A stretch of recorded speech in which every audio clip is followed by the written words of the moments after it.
NEET case का CBI के जरिए अंजाम क्या होगा ये किसी को मालूम नहीं है, लेकिन फिलहाल सीबीआई वहां जरूर पहुंच चुकी है जिसका हम सभी को इंतजार था।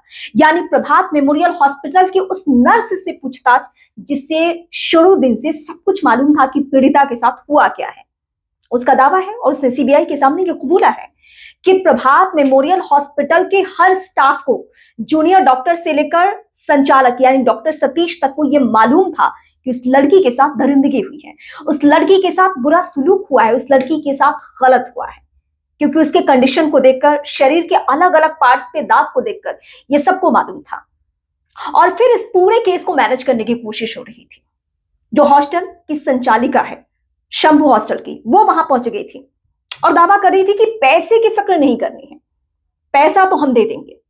और आप सोचिए कि नर्स तक को यह मालूम था कि इस लड़की के साथ गलत हुआ है, और फिर भी पटना के अब उन सारे अधिकारियों के बयान याद कीजिए, एएसपी का स्टेटमेंट, एसएसपी का स्टेटमेंट, और आखिर तक सीबीआई को सौंपने से तुरंत पहले तक डीजीपी का बयान। मतलब सबका बयान सिलसिलेवार तरीके से याद की जिसमें क्या दावा किया गया।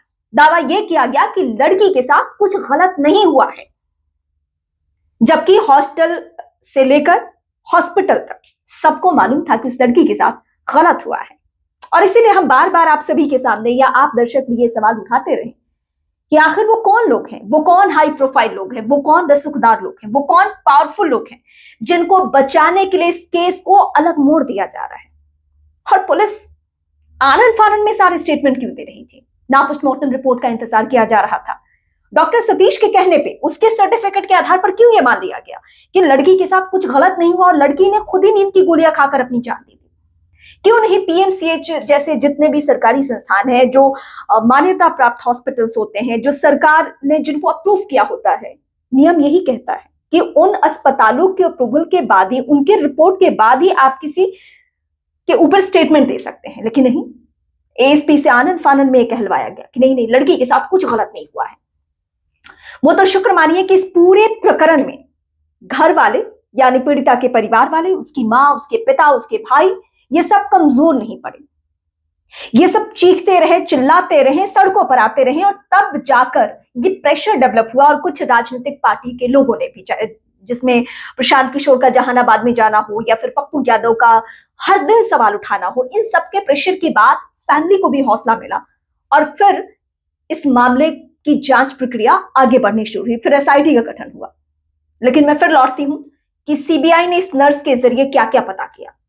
अब सीबीआई के सामने ये क्लियर हो चुका है कि पीड़िता के साथ कुछ ना कुछ गलत जरूर हुआ था।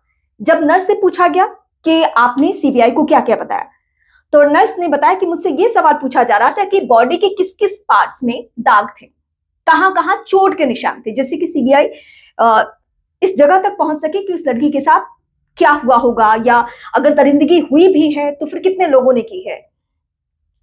उस नर्स ने बताया कि उसके शरीर के अलग अलग जगहों पे निशान थे, जिसमें कंधे पे बताया जा रहा है, संभवतः बॉडी के अलग अलग पार्ट्स पे भी, जिसका मैं अभी फिलहाल जिक्र भी नहीं करना चाहती हूँ। बार बार इन बातों को दोहराना अच्छा भी नहीं लगता है किसी महिला के बारे में, लेकिन हाँ, ये दुर्भाग्यवश हमें इस बात पे, इस टॉपिक पे बार बार बोलना पड़ता है, क्योंकि हम नहीं बोलेंगे तो इस केस का कुछ नहीं होने जा रहा है।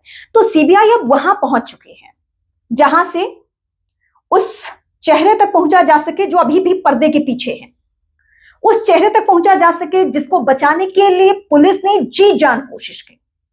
और प्रभात मेमोरियल हॉस्पिटल का जो संचालक है डॉक्टर सतीश, जो चीख चीख कर ये कहता है कि मैं जिंदा गाड़ दूंगा, आज ये तय हो गया है कि ये स्टेटमेंट देने के पीछे पुलिस का सपोर्ट था, उच्च अधिकारियों का सपोर्ट था। मैं तो खुलकर आज कहूंगी कि भले ही ईमानदारी के हजारों किस्से हों डीजीपी के, लेकिन इस मामले में पहली दफा ऐसा होने जा रहा है कि उनकी ईमानदारी को भी शक की निगाह से हम सब देखेंगे।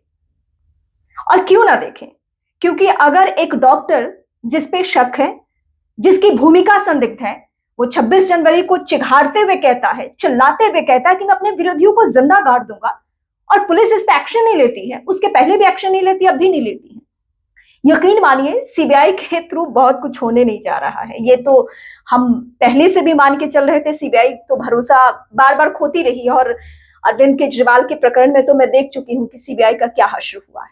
मतलब सीबीआई और ईडी का इस्तेमाल बीजेपी, अब तो खुलकर कहना पड़ेगा किस तरीके से हो रहा है, ये अरविंद केजरीवाल का उदाहरण सबसे बड़ा है। हालांकि लालू प्रसाद का हवाला देकर कहा जा रहा है कि नहीं नहीं ऐसा नहीं है, लालू प्रसाद को भी निचली अदालत ने बरी कर दिया था, लेकिन जाकर आगे की अदालतों में उनके ऊपर एक्शन हुआ। तो अरविंद केजरीवाल के केस को भी इसी तरीके से देखा जाए। लेकिन मेरा मानना यह है कि सीबीआई के पास बाकी प्रॉपर सबूत नहीं थे और सीबीआई पूरी तरीके से अरविंद केजरीवाल के मामले में फेल साबित हुई। मतलब ये तो ताजा ताजा उदाहरण है। और अभी यही सीबीआई जांच कर रही है बिहार में, वही अधिकारी, वही लोग।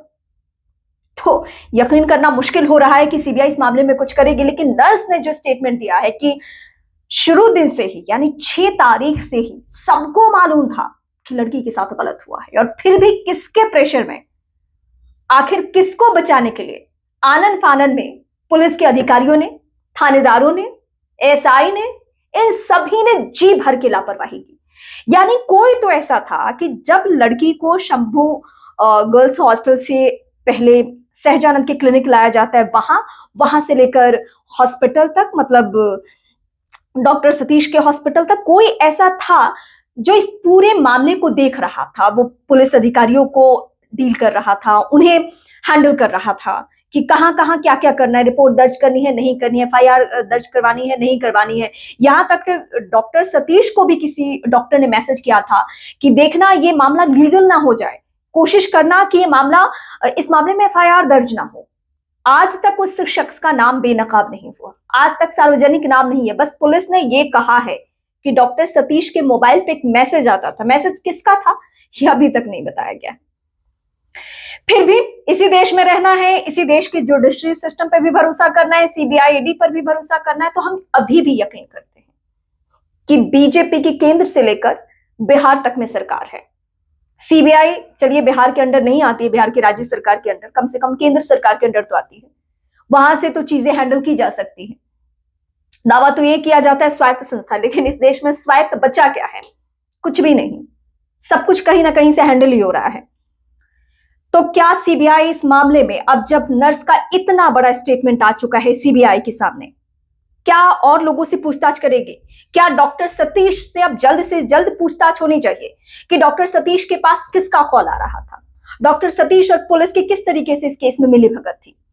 आखिर नर्स ने जो स्टेटमेंट दिया है उसके बावजूद, यानी हॉस्पिटल के अगर हर स्टाफ को पता था कि लड़की के साथ गलत हुआ है, तो एएसपी ने कैसे स्टेटमेंट दे दिया कि नींद की गोली खाकर उसकी जान गई है? डीजीपी ने क्यों परिवार को कहा कि आप मान लीजिए कि आपकी बेटी ने जान दे दी है? आखिर वो कौन चेहरा है? सम्राट चौधरी तो कहते हैं कि 24 घंटे में मैं इलाज कर दूंगा। आप नाम तो बताइए, हम ही बैठे हैं नाम बताने के लिए, बाकी लोग चूड़ियां पहन के बैठे हैं बिहार में। चलिए इंतजार कीजिए सीबीआई क्या करती है, लेकिन फिलहाल मुझे आपके कमेंट्स का इंतजार है कि नर्स के स्टेटमेंट के बाद आप क्या सोच रहे हैं कि अब तो नर्स ने सीबीआई के सामने कबूल कर लिया है कि लड़की के साथ गलत हुआ था, और यह हॉस्पिटल के हर स्टाफ को पता था, उसके शरीर पे जगह जगह दाग थे। क्या सीबीआई पूछताछ कर सकती है डॉक्टर सतीश से? क्या सीबीआई एसआईटी के उन तमाम अधिकारियों से पूछताछ करेगी जिनकी लापरवाही बड़े स्तर पे सामने आई है? मुझे आपके कमेंट्स का इंतजार है।